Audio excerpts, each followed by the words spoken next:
welcome. I'm happy that you're here, that you joined the miracle work. Gonna do the miracle work, and what that entails we'll see. But it's great to come together and to use this time for remembrance of our true identity instead of, the crap that we others will be occupying ourselves with. So this is a moment of sanity, which is great. So I'm really happy that we can do this, say, in European time. For me, it's really different to do this in the morning than evening, and yeah, why I don't know. It's just different, and so I'm using this time because I felt the urge to do so, and I was inspired to set this up. And that means also that I feel the energy is there to continue taking time to dedicate ourselves to becoming totally still in ourselves, or going to that meeting place where actually communication is possible. And that's the most exciting thing, that's just the most exciting thing. That's why we are pulled here, for sure. It's the most exciting thing. You could see it in the moment before the class started. It's like there's an anticipation building up for whatever is going to happen. Now we're just totally excited to do this, to be here, to be present, and to celebrate this. So that's the light in which this occurs, and you recognize that you're totally a part of it. So then all the other considerations and stuff that's going on in your mind can go. So that's so great. It can be released now. You don't need it here. And you can pick it up anytime if you feel like doing that, but it's like that's not even necessary. So what are we going to start with this? Where are we in this? Now we had a moment yesterday in class where we suddenly discovered something like cause and effect. Cause and effect are not apart. The more you drag it out, the idea of cause and effect, the more in time you will be, the more you will be suffering. It's that's inevitable, because in fact they're not separate, and you create a situation that is not really real. So that is one thing to look at, cause and effect.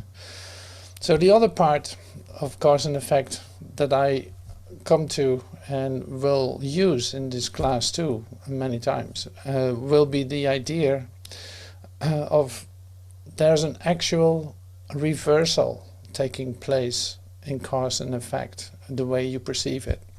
And what I mean by that is you think something can determine something for you, and you start to discover in your awakening that cannot be true. So it is like, that's not the truth about me. So I have to recognize that it originates right here, or I give it the power to say do something to me, in fact. So it's like there's a real shift in cause and effect taking place. Nothing outside of me can determine anything for me. I will come to realize that. So that's the same with the self-certainty. Nothing can confirm my loveliness. Nothing outside of me can confirm that, in the sense of or establish it. So these are some fundamental ideas that we keep practicing and repeating, and see that has a great effect on how you are actually experiencing yourself. But you need to see those, otherwise there's no fun, So it's like the part of the awakening game that we play is you come to realize that there's nothing outside of me determining anything. Cause and effect are actually reversed. Nothing outside of me can determine anything for me. Now I'm the originator of what I perceive, and I actually ask for it.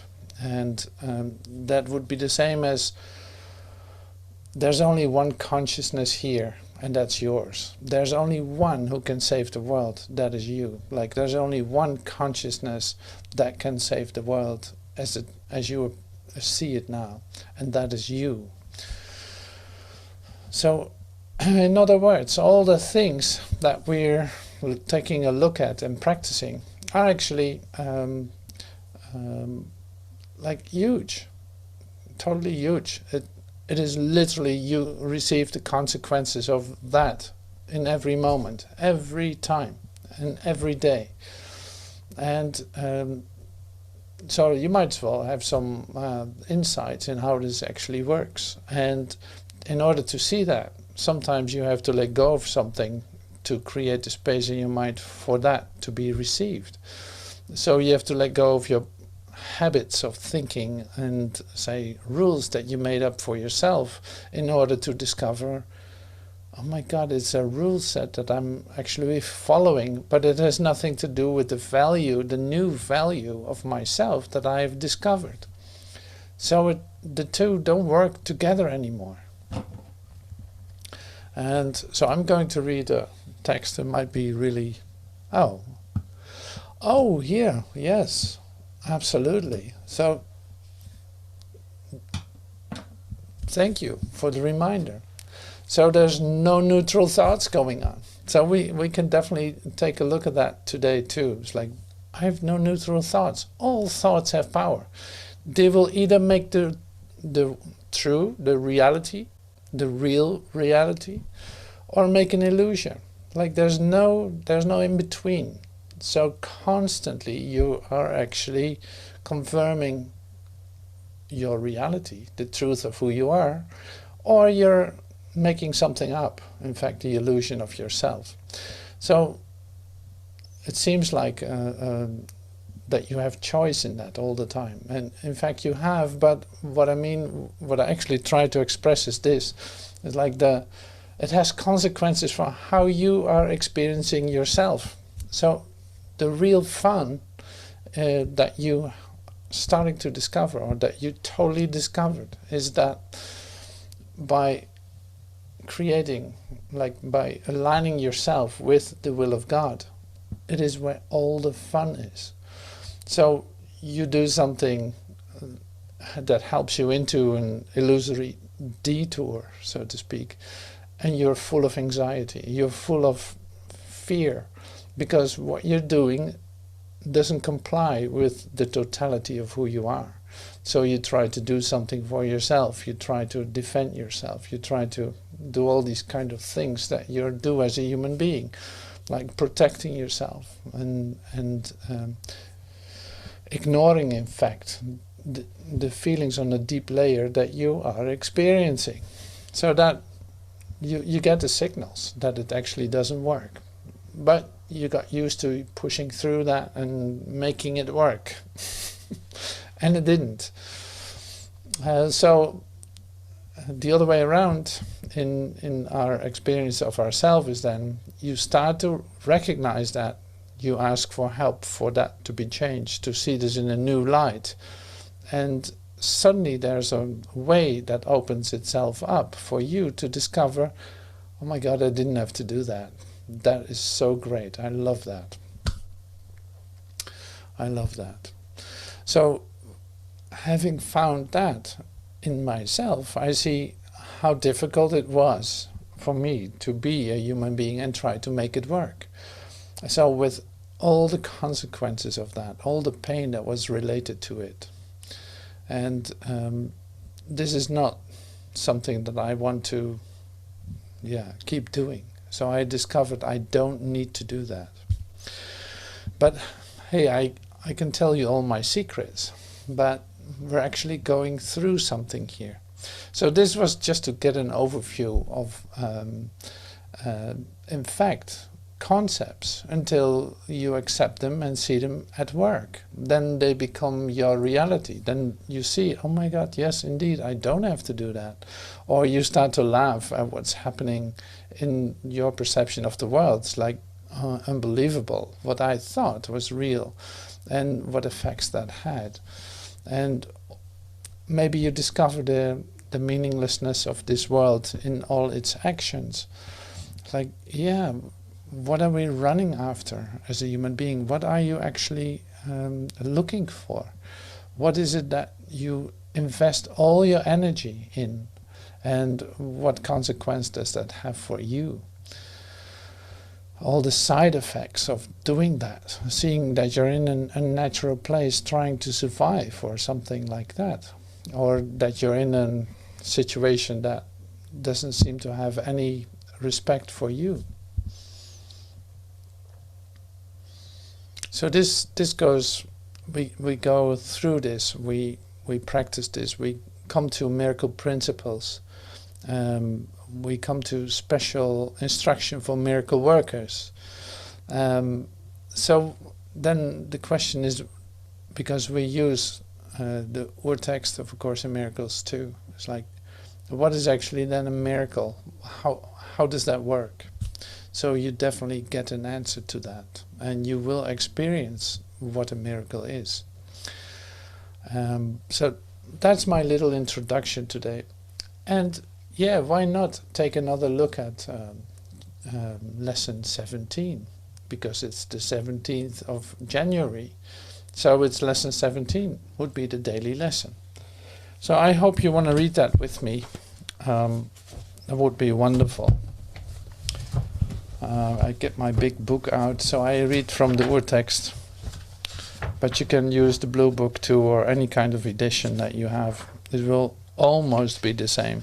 So here and there's a word changed in the lessons. Alright, are you with me? I see no neutral things. This is another step in the direction of identifying cause and effect as it really operates. I see no neutral things. You see no neutral things because you have no neutral thoughts. Yeah, like it's a direct consequence, it's a direct effect of what you are thinking. It is always the thought that comes first, despite the temptation to believe that it really is the other way around. And this is what we were talking about. This is not the way the world thinks, but you must learn that it is the way that you think. If it were not so, perception would have no cause, and would itself be the cause of reality. In view of its highly variable nature, this is hardly likely. What does that mean? So, if it would be the cause of reality, like reality being this perfect whole continuity that is all-encompassing, all-inclusive, if that would be your perception, well, that doesn't seem to be that way. It's like the perception, your human perception shows you everything is changing all the time. All the time. All the time. All the time. It doesn't stop. Like there's nothing that lasts. Everything is changing continuously, right? So this is a reflection of your thoughts, as it says here. Like if it would be your reality, it wouldn't change. It would be constant, it would be whole, it would be perfect. But that doesn't seem to be your perception of this world as you perceive it. You know, so that's what it means here. In applying today's idea, say to yourself with eyes open, I see no neutral things because I have no neutral thoughts. I see no neutral things because I have no neutral thoughts. Then look about you, resting your glance on each thing that catches your eye long enough to say, I do not see a neutral lamp, because my thoughts about lamps are not neutral. I don't see a neutral screen, because my ideas about screens are not neutral. And on and on and on. I do not see a neutral wall, because my thoughts about walls are not neutral. And so on and on. So you do this with a couple of things that you see in the place that you find yourself. As usual, it is essential to make no distinction between what you believe to be animate or inanimate, pleasant or unpleasant, regardless of what you may believe. You do not see anything which is really alive and really joyous. Well, that's wild, isn't it? Regardless of what you may believe, you do not see anything which is really alive and really joyous. That is because you are unaware as yet of any thoughts which are really true and therefore really happy. See, and that idea in itself gives you a lot of material to compare it with. It's like you don't see the totally joyous and happy. So therefore you think it does not exist, and therefore you think that actually the world you see is all that there is. You have been thinking that for a long time. So it's like once you get in touch with reality, the joyous experience of light and love, then you start to recognize, oh my God, what's wrong with this place? It's dead as can be. There's nothing occurring here. Like, why did I invest so much? There was no necessity for me to do that, except to discover that it is not alive, it's dead. Like, it's just a reflection of, thoughts that actually, are confirming my own death, in fact. So that's why this is stated like that. So once you discover like a glimpse of your truth would be enough to see that what is occurring here in your idea about yourself, in your, say, limited self-identification, is not going to be what life is. It is just your existence. It is just something you believed in, and you thought that hell or limited idea about yourself was all that was available to you. I think this is one of the hardest things in coming into your spiritual path. It's one of the hardest things to convey to one another, that there is more than this.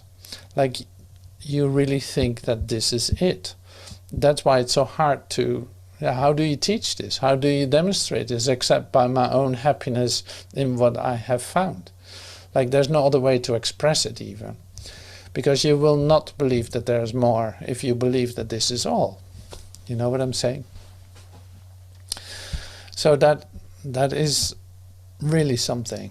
So that's why if you stay in your conceptual idea about yourself, thinking that these ideas are all there is, and thinking that whatever is beyond that can also be formulated in your limited perspective of yourself, then you stay in it. Then you will not be able to see it.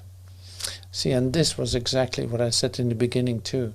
Like, you need to get out of that before something else can happen. So this is what you could really call a miracle. In fact, like all the self-definition, all the identification and protection of this identity that you think you are, is just in a way for you to have a full-blown experience of that you are all of it, that you are all the love in the universe, that you are everywhere all the time. See, you can't explain that to a human mind. If I try to define that back into my limited perspective, it becomes ridiculous. Like, it has nothing to do with that. So that's why it is so important to turn off your intellectual machine in order to try to grasp this with your intellectual capacity. You can't. But you definitely can experience something else. But first you will have to let go of these ideas. And you got it. You got it. So this is what we practice. And this is the hardest thing to express, except by demonstrating the happiness that I feel inside of me by having discovered what this actually says. And that will do it. That will do it, because it will be attractive to you to come to know that. That's why you're here. That's why you're listening to this. That's why you're participating in this. You recognize that that is what you want. That what you cannot describe, but what is so exciting and so, say, attractive and so beautiful, you want it. So yeah, I'm really selling it now.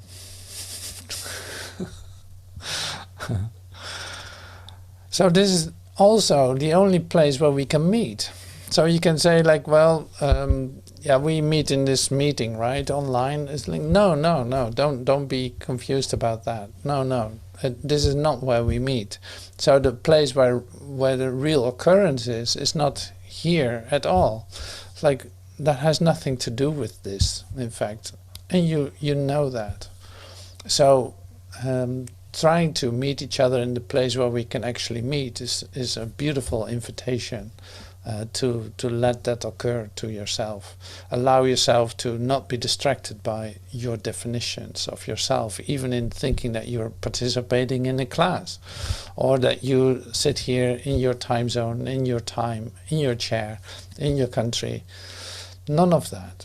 So we'll meet in a different place, a real meeting place, where the joy is there, but not by our own definition, but just by the very existence of life, by life itself. Okay, I think I need to read one more paragraph. 3 or 4 specific practice periods are recommended, and no less than 3 are required for maximum benefit, even if you experience resistance. However, if you do experience resistance, the length of the practice period may be reduced to less than a minute or so, which is otherwise recommended. So 3 to 4 practice periods are recommended, and no less than 3 are required for maximum benefit. So do you want to discover what is really true and therefore really happy? If your answer is yes, then you can do this exercise 3 times a day for, what was it, a couple of minutes? Oh yeah, say a minute or so. That would be sufficient to get the most of it out of it. So I love that. So let's do that. I do not see a neutral because my thoughts about are not neutral. So let's practice that one more time.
Right, so that was 1 minute. So don't overdo it. 1 minute is sufficient. So that's really great. I love it. I love it. So I'm going to read the review too, because that's always so great to use that too. I see no neutral things. This is on page 313 of the big book. What I see witnesses to what I think. If I did not think, I would not exist, because life is thought. Let me look on the world as the representation of my own state of mind. I know that my state of mind can change, and so I also know that the world I see can change as well. What I see witnesses to what I think. If I did not think, I would not exist, because life is thought. Let me look on the world as the representation of my own state of mind. I know that my state of mind can change, and so I also know that the world I see can change as well. So I always read it twice, because the first time I read it, but then I don't really hear what it says. And then the second time is like, oh yeah, wait a minute, oh yeah. So you see that how important it is how you are thinking. So now the interesting part is, because you know these lessons, like you might have done them, or you might discover them now, which is wonderful. So it's like, one of the very first lessons is in fact this.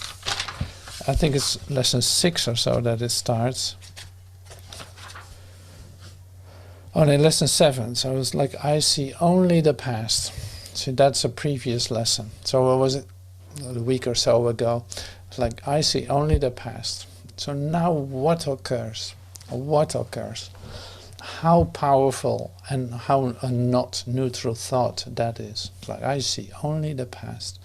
So what do you do when you get up in the morning? What do you do? What is the first thing you do? Most of the time, if I recognize that by myself, it is like, I think about yesterday, or I think about what happened before. I pull up a memory. Like, the self-identification, if you want, it's like that what you think that you are, as an not your true identity, but as a fake identity, in fact, or temporal identity that you choose to have, is always based on something that has occurred yesterday. It determines how you see yourself. It determines what you will experience. It determines all these things. But you're not aware that that is the impact of the way that you are thinking. So it's like you have no neutral thoughts. And also, you see only the past. So everything that you're thinking, within your human frame of reference, everything you think is based on something that's already over. And why is that so important to recognize that, or to see that, or to hear that, or practice it? It is so important because, in fact, it places you in a place that does not exist. And it gives you the consequences of a world that is over. It gives you a body of something that is already over. You identify yourself with defining yourself in something that you're not. And we know this as a concept, but the practice of it is that you do this all the time. Especially the first moments that you wake up. Like if you could just stop that and immediately say, come with a true idea into your mind, then that would save you a lot of trouble, so to speak. Because the thoughts that you think about something that is over are always making you afraid. They're giving you like anxiety or depression or whatever. It's like, oh no, not that again. You cannot use the word again without comparing it to a past that is over. So in order for you to have a fully alive experience of yourself in this moment, in present time, like present, in the present moment, you will have to learn to let go of these ideas and not pulling them in as a definition of yourself. And this is what we practice, of course, but being aware of the consequences of these thoughts, it can help you to be motivated to let them go. That's why I mention it. And recognizing it is the first step. Recognizing that you do these things is the first step.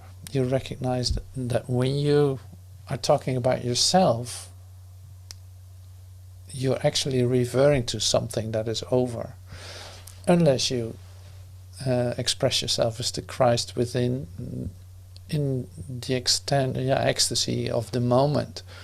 Hey, that's that's not a definition, that's a direct experience. But that would be the only alternative to a definition that is dead and that is not telling you anything about yourself.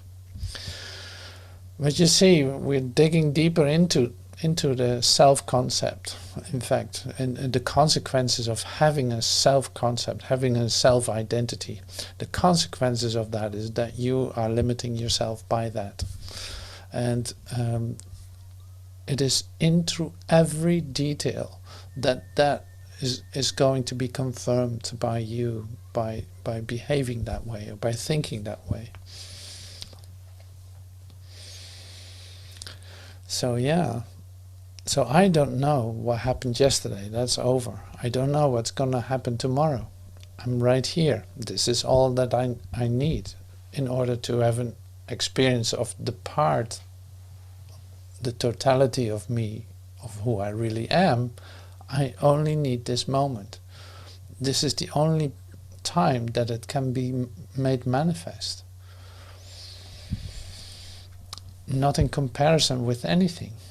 Not being analyzed by anything, not being observed by anything, but just being itself, allowing that to express itself.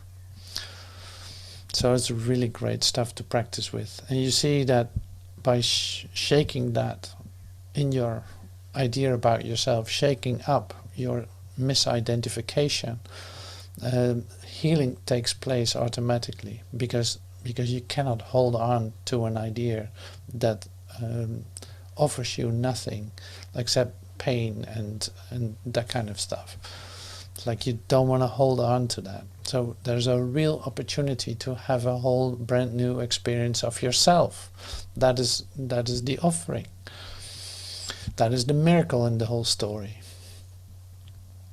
So now let's use the miracle instructions. So this is in chapter 3 of the book.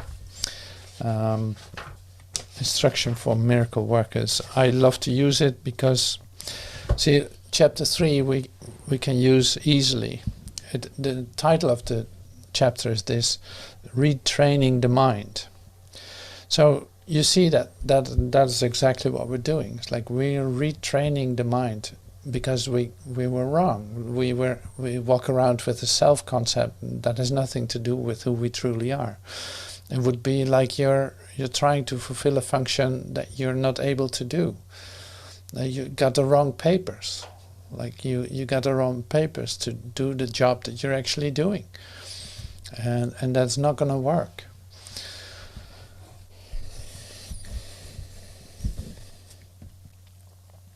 Okay, so I begin with chapter 3 at the very first paragraph, at the introduction. So then the miracle instruction for miracle workers will show themselves whenever we get to it. But I want to stay with chapter 3 for a moment. Checking time, how are we doing? Okay, we're doing wonderful. Retraining the mind. All learning involves attention and study at some level.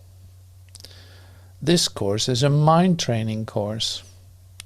Good students assign study periods for themselves. However, since this obvious step has not occurred to you, and since we are cooperating in this, I will make the obvious assignment now. And then he's actually directly speaking to the ones that were taking this down, Bill and Helen. So Bill is better at understanding the need to study the notes than you are. And you is then Helen. But neither of you realizes that many of the problems you keep being faced with may already have been resolved there. You do not think of the notes in this way at all.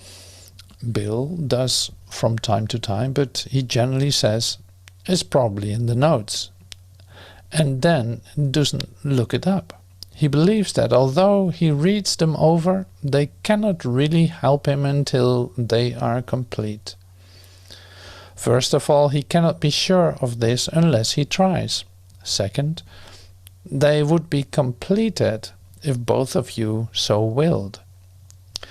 So one really important line in this is this. It says here this, like, neither of you realizes that many of the problems you keep being faced with may already have been solved there. This is really great. So it's like you still think that you have certain problems. You still think that they are actually present in your concept of yourself, in your consciousness. So while this problem has already actually been solved, but since you don't realize it, you're still walking around, say, as a blind one. You don't recognize that the problem is already solved. This is, of course, the tragic nature of human existence. You know, it's like you live as separate entities, and you discover in your spiritual awakening, oh my God, none of this is true. Like, it is a dream. It is not a reality. So I can actually return back home and realize that nothing happened. So this is the very short story I'm sharing with you, of course. So it's very short, but it's very true. So, in fact, your whole spiritual path becomes then like you're walking this path, absolutely. You need to. But at the same time, it's like you discover that the problems that are facing you, the things that are concerning you, all this stuff that create the drama of your existence is already been solved, has been solved. It is already completely cleared, in fact, except in your part of your consciousness where you still accept that as your reality. So you see that all these lessons that we're doing are connected to this too. You have no neutral thoughts. You see only the past. If you would not see the past, what do you think would happen? You know, it's like, what do you think would happen if you didn't see the past? Yeah, indeed. It's like you discover that presence is the only time, and that's happening right now, and it's complete and whole and perfect in itself. And it doesn't need a past to be something. No, it is completely resolved. So that means, in worldly terms, if you want, that the world that you perceive also came already to its complete natural state of peace, like wholeness, absolute perfect wholeness, beautiful whole communication. So the fact that you see these things in a different way and keep holding on to them starts to become obvious as insanity, right? It becomes more and more obvious that that's an insane idea that you keep holding on to. So, and that's quite the realization, isn't it? It's like it has such big consequences. That's why I said in the beginning, so the only one that can save this world is you. As long as you perceive a world that is based on the past, you actually keep it in change, and you keep it the way it was and always will be kind of think method. So here's your opportunity to recognize what you're doing, and opening yourself up for a new experience of yourself in which you will perceive a world without conflict, a relationship without conflict, abundance for everyone involved, complete connectedness and communication with no restriction, with no conflict in it whatsoever. That is your natural state. The thing you're trying to do here as a human being and keep holding on to in your transformational path is not what reality and life is. That is very obvious. So yeah. and don't feel pressured by this. So it's like we do this one step at a time. So it's okay. Yeah, this is what you do. Yeah, you're insane. Yeah, your thinking is insane. Yes, I say this to myself too. It's like every time I confirm something as, yeah, well, that's the way it is. That's the way it should be. That's all right. It's just part of it. I'm confirming something that doesn't need to be confirmed because it is not a reality at all. It is just an idea that I keep holding on to, and it's causing pain. It's stretching out time.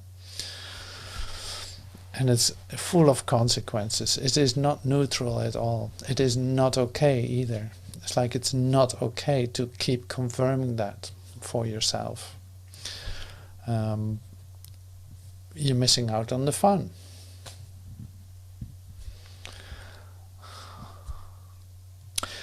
Okay, so the fourth paragraph is this. You vaguely know that the course is intended for some sort of preparation. I can only say that you are not prepared. I was amused when you reminded Bill, see, he's really speaking to Helen here. I was amused when you reminded Bill that he too was being prepared for something quite unexpected, and he said he was not at all curious about what it was. This disinterest is very characteristic of him when he is afraid. Interest and fear do not go together, as your respective behavior clearly shows. And here's a really interesting word. I love this. Mental retardation is a defense which, like the others, except the atonement, can be used on behalf of error or truth, as selected. When it occurs in reality, it is a temporary device agreed on beforehand to check the miscreating abilities of strong but misdirected wills. So mental retardation. So this is really interesting. So you can also call it ignorance. It's like the mental retardation that you're familiar with for yourself, even though you might never ever have admitted it. Or maybe you did. I don't know. So the mental retardation, and it's like, who is here mentally retarded? Yes. If I think I live in a world full of conflict and attack and defense and greed and lust and whatever, if I confirm that as my world, I'm living in a state of mental retardation, knowing that there's an alternative and not using it. All this, it's like your resistance to accepting this is really a form of mental retardation. You're not being willing to do certain things in this very simple exercises. Some things you feel so much resistance, and which is part of the process. You could see as a form of mental retardation. So it's not to come up with some kind of description of you. No, it's just for you to recognize, oh my God, it is really how bad it is. You know, it's like how I keep holding on to these ideas about myself, that I think that I have to be something, or that I have to prove myself in a certain way, or make something work, or try to solve my own problems. All this stuff. At the same time, actually knowing better that I can ask for help for it to be shown to me is a severe form of mental retardation, right? So, and that might help you to see, like, I need help. That's all. I need help, yeah. So I will not delay that and suffer the consequences of my delay, but I will start this day anew, wanting to know what truly life is and what it really means to be so happy for no reason, that I'm I cannot contain myself whatsoever, and seeing that everyone is included in that I will not make any exceptions or exclude anyone from this, but sharing that as our common source, as our common reality. So that was something I had to mention, and that I actually think is also funny. So it's like, well, just you might as well laugh at your own attitude and your own resistance, and like trying to get it right, trying to not get too involved too much, you know, being on this edge continuously, not allowing yourself to lose, in fact, all control, and letting yourself be overwhelmed with the love of God. You know, that's the only thing that's going to occur. So it's not going to hurt you, but with your defenses, with your experience, backpack experience of past, and that you carry with you, all the scars that you have on your back or maybe in your face, all that is proof to you that you have to be careful and try to control it at least a little bit so that you won't get hurt. You know, so this is all part of the mental retardation, if you want. It's like, this is the disease that you carry with you as a human being, and it can be undone. So this is why there's such thing as miraculous healing. It's like recognizing your true nature, seeing it, what you've done, how you're thinking, and all this for what it is, and seeing it immediately dissolve, and feeling that you're being lifted up and hurled into reality.